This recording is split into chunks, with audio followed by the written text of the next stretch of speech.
Bonjour à tous, alors je vous propose dans cette vidéo un extrait du bac ST du D Polynésie de 2019, un exercice avec des résistances et des condensateurs et on va parler de complexes, de parties indépendantes. Donc tout de suite on est parti. Partie A, effet du filtre sur un son grave.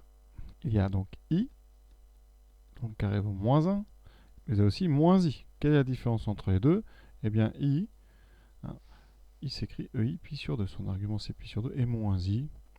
C'est son opposé, -i, vous savez, c'est en bas, donc -i c'est son conjugué, -i c'est e, -i pi sur 2. Voilà pourquoi on vous dit le nombre complexe de module 1 est d'argument pi sur 2. Alors, on va nous demander déjà de montrer quelque chose sur ZC, donc on est parti. Alors, on choisit un son grave, donc de fréquence 100. On est en Hertz ici. F, vous voyez que dans ZC, il y a un F, donc première question, ZC, alors ZC, ça sera donc moins 1000 racine de 3 sur 100i, donc c'est une question pas très difficile, on simplifie ici par 100, il va me rester donc moins, alors 10 racine de 3 sur 1i, qui s'écrit autrement, moins 10 racine de 3 fois i. Maintenant, déterminer la forme exponentielle de ZC. Alors ce qu'on peut remarquer, c'est que ZC, sa partie réelle c'est 0, c'est 0, moins 10 racine de 3i. Donc c'est un imaginaire pur, partie imaginaire négative, donc son argument, c'est moins pi sur 2. Et son module, alors pour le calculer, ça sera donc racine carrée de la partie réelle au carré 0, plus le carré de 10 racine de 3. C'est pas à peine de mettre le moins, il va disparaître en mettant carré, il va vous rester donc 10 racine de 3. Comme tout l'imaginaire pur, le module c'est la valeur absolue de ce que vous avez devant i ici. Donc c'est 10 racine de 3. Ici, on a un 0, la partie imaginaire est négative, donc l'argument de ZC c'est moins pi sur 2, modulo 2pi. Donc ZC c'est 10 racine de 3 E moins I pi sur 2. Question B. Donc maintenant on considère un complexe grand Z qui est ZR plus ZC.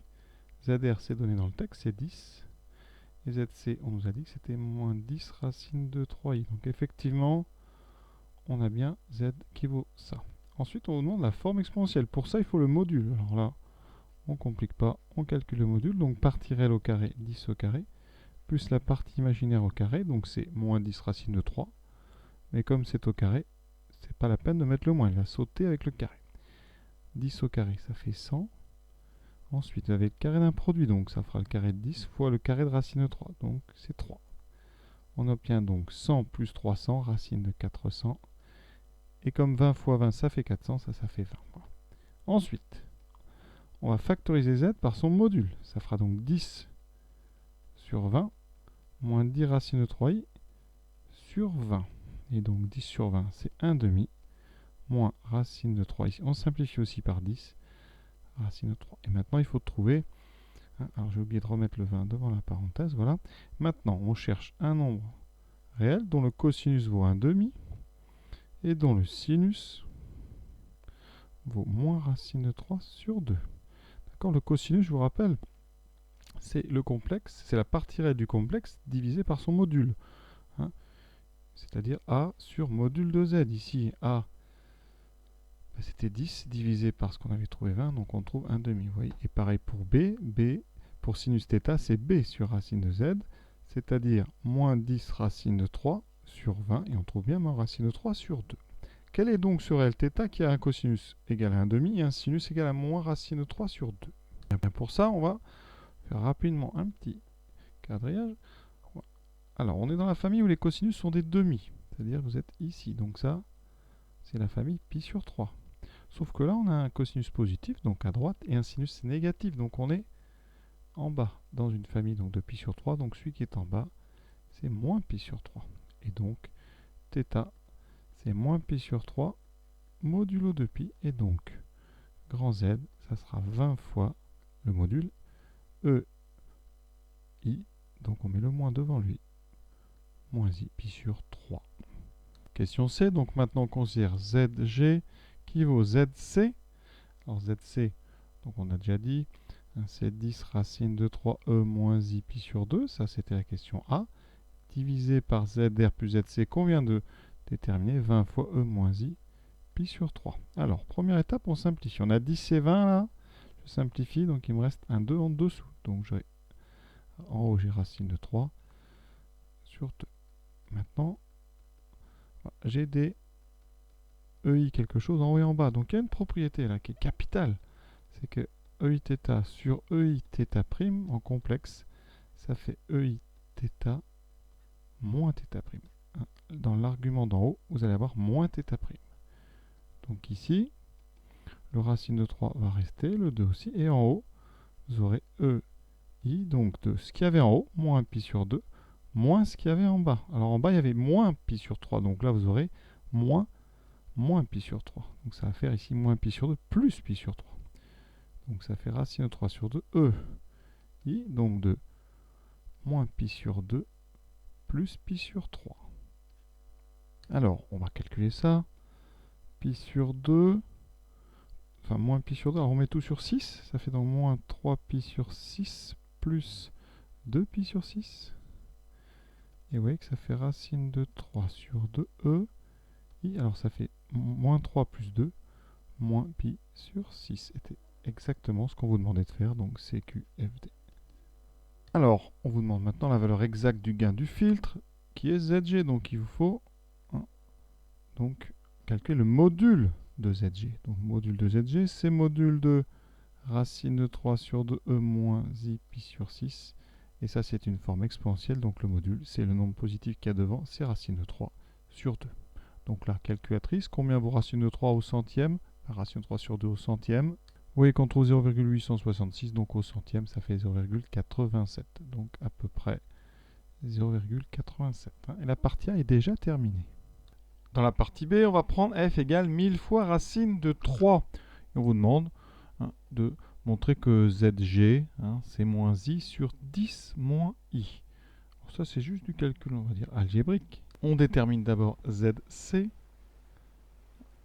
Donc, moins 1000 racine de 3 sur F. Donc, sur 1000 racine de 3 fois I. Vous voyez, tout se simplifie, il reste moins I. Donc, ZG, c'est ZC sur ZR plus ZC. Donc, ça donne moins I. Sur ZR qui vaut 10, effectivement, plus moins I, donc moins I. Donc, c'est ce qu'il fallait démontrer, là, rien de difficile. On vous demande ensuite de déterminer la forme algébrique de ZG, sachant qu'au dénominateur, on a un complexe ici, 10 moins I, donc on va multiplier en haut et en bas, ça c'est la technique. Pour enlever les complexes, les I qui sont en bas, on multiplie par le conjugué. Donc il y avait 10 moins I, on multiplie en haut et en bas par 10 plus I. Alors en haut, donc ça se développe tranquillement, ça fait donc moins 10I, ensuite moins I au carré, sachant que I carré vaut moins 1, d'accord? Et en bas, on a une identité remarquable, A moins B fois plus B, ça donne donc 10 au carré, moins I carré. Et donc 10 au carré, ça fait 100, moins I carré vaut moins 1, d'accord? En haut, on a donc moins 1, et donc, vous voyez, en haut, qu'est-ce qu'on a? Moins 10i plus 1, et en bas, on a 100 plus 1, donc 101.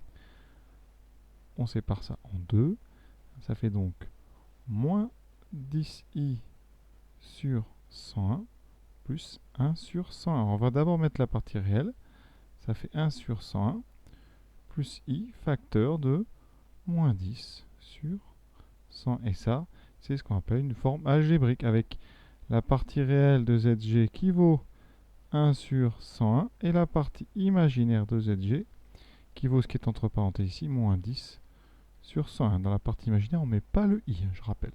Ensuite, pour terminer, on vous demande la valeur exacte du module de ZG et une valeur approchée au centième. Donc, module de ZG, c'est donc, avec la forme algébrique, la racine carrée de 1 sur 101 au carré plus 10 sur 100 au carré. Je rappelle, on met pas le moins parce qu'on sait qu'au carré, il va disparaître. Ça donne donc, ici, donc 1 au carré, 1 sur 100 au carré, je le calculerai après, plus 100 sur 101 au carré. On met au même dénominateur, ben ça tombe bien, en haut ça fera 101 sur 101 au carré. Voilà, alors on peut simplifier si on veut, sinon, eh bien, ça fera donc racine de 101 sur racine de 101 au carré, c'est-à-dire sur 101. Voilà. Et ça, c'est la valeur exacte. Alors, on aurait pu aussi transformer autrement. Si on avait simplifié avant la racine dans la racine carrée, ça aurait pu donner 1 sur 101, vous voyez. Et donc, après avoir séparé en deux, ça fera racine de 1, donc 1 sur racine de 101. Ces deux résultats-là sont acceptables.